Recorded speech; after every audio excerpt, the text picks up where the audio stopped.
Good night, everyone. Uh, my name is Nasser Peyghambarian. I'm a professor of College of Optical Sciences at the University of Arizona. And today I'm going to be telling you about our newest project, which is the company called iCRx. And the product that we are working on is called iCRx. It's an objective autophoropter, autorefractor integrated together.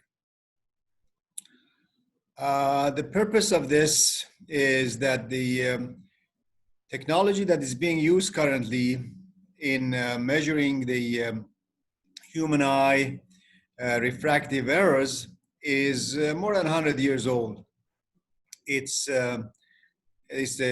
basically consists of if you go to a doctor to get an eyeglasses for your eyes, they sit you in front of two devices. One's called a phoropter that you see on the left. There are 82 lenses in there. They put it in front of your eyes and they change it and they say, is this better or that better?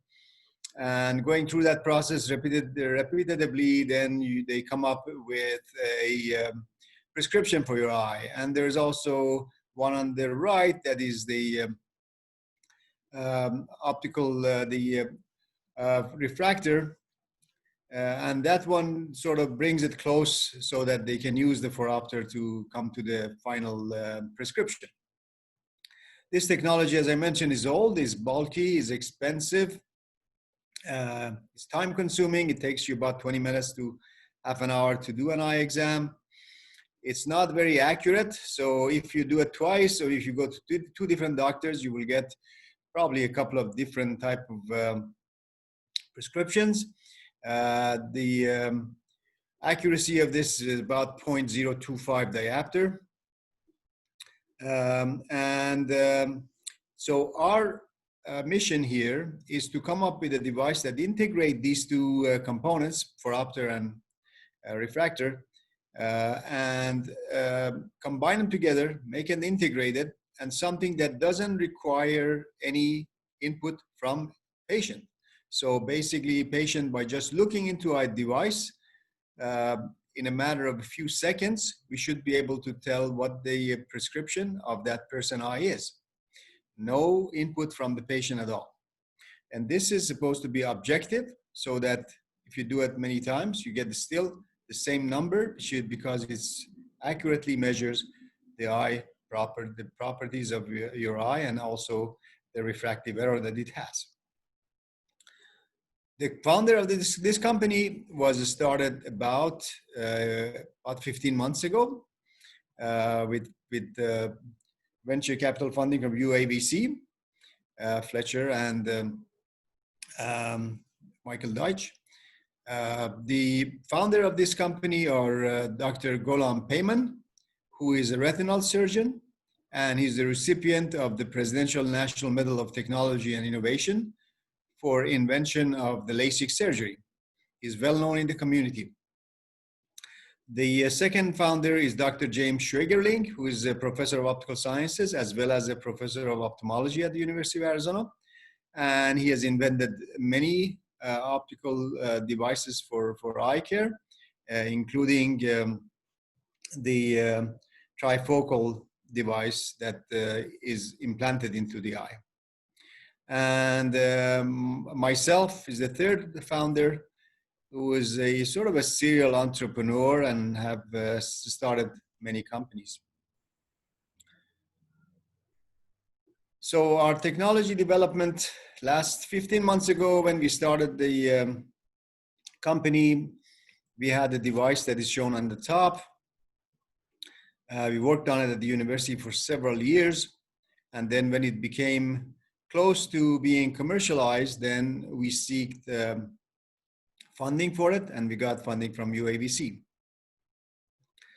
This device is, as you see on the bottom, is a very modern and nice looking device that can accurately measure eyes' refractive errors. We have developed fluidic lenses. There are only 3 lenses in that system instead of the 81 that was in the other system that you saw, the phoropter. These are fluidic, so we can change the focal power of these lenses by just adjusting the amount of fluid that goes into these lenses. We have a Shack-Hartman sensor that we have developed that is integrated into the system. We have an integrated software for the system.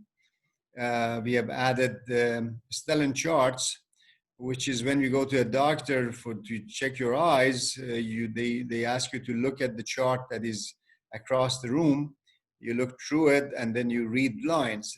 This chart, both for distant vision as well as near vision, is integrated as an electronic chart inside the instrument. So there's no other chart outside. We have fixation target, eye tracking, so that's very quickly can actually get you the prescription for the eye. And we have also a customized calibration for this and obtained intellectual property for this, as you will see in a few minutes. About a month ago, we received IRB permission from the university to actually perform human testing to make sure this device does what it's supposed to do by making measurements on 25 human subjects. We have also hired an FDA consultant to get FDA approval for this instrument, and that process has already started. Okay, now I show you the performance of the device. We have several of our employees that use this device so that you can see how it performs. So let's look. Let's listen and look. Correction complete. The first employee sits down in a matter of seconds. Immediately, we know the prescription of the person. We compare it with what the person's prescription is from a doctor, and is very, very close to that. In fact, our instrument does better. This is the second employee, and again, we see the prescription. Third employee comes in. Correction complete. As you can see, seconds later, we have the prescription, just like if you go to a doctor and get your prescription. Correction complete. And now what the patient sees inside the instrument is at the beginning, the patient sees not a focus chart. Correction complete. And as soon as the chart, the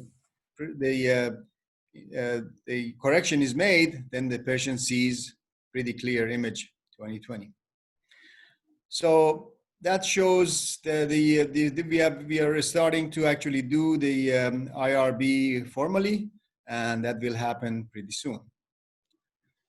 Now, this chart shows that we have two modes for the prescription. On the left, we have the user mode, the provider mode. That's what you get when you go to an eye doctor and you take a look at it, and they give you this prescription. On the right is the engineering mode that the engineer can actually go look through, look at this eye chart that you see on the right picture, the Shack-Hartman points, and from that they can get the accurate prescription for the refractive error.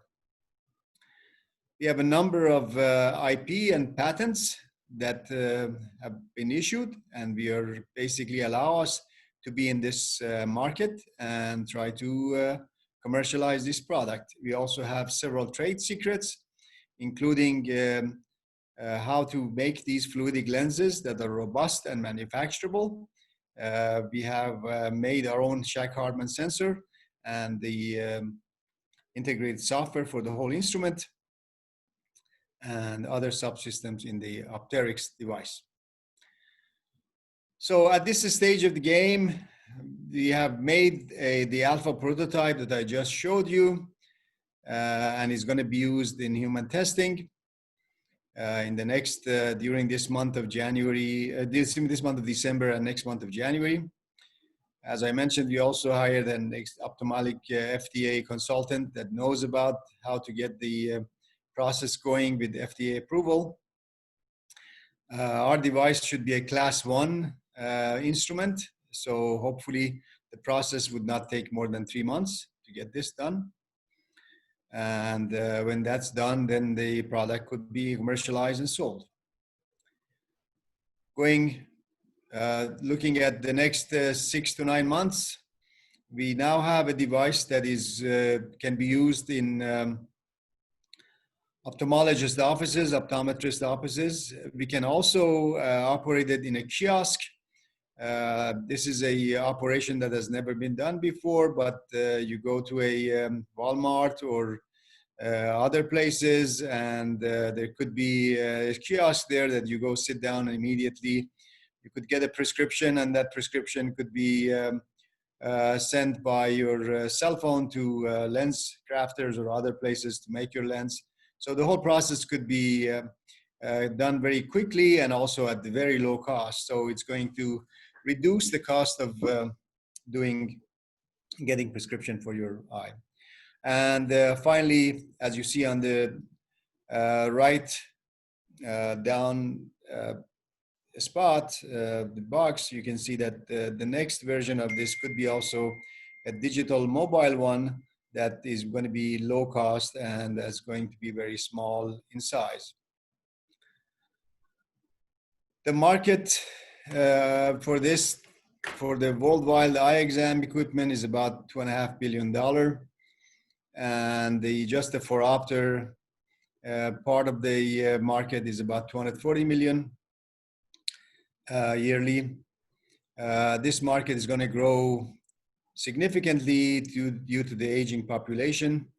And if you go to employ this device in populated countries and places like India or China or Africa, there would be a lot of humanitarian good that may come out of this. Okay, and finally, the production cost of this for the beta prototype should be around $5,000. The BOM for about 1,000 units should be about 3,000. Our goal is for volume manufacturing would be about $1,000 per device. So compared with what exists in the market of tens of thousands of dollars, this could be lower cost, faster, and I believe it can revolutionize the whole eye exam part of the business.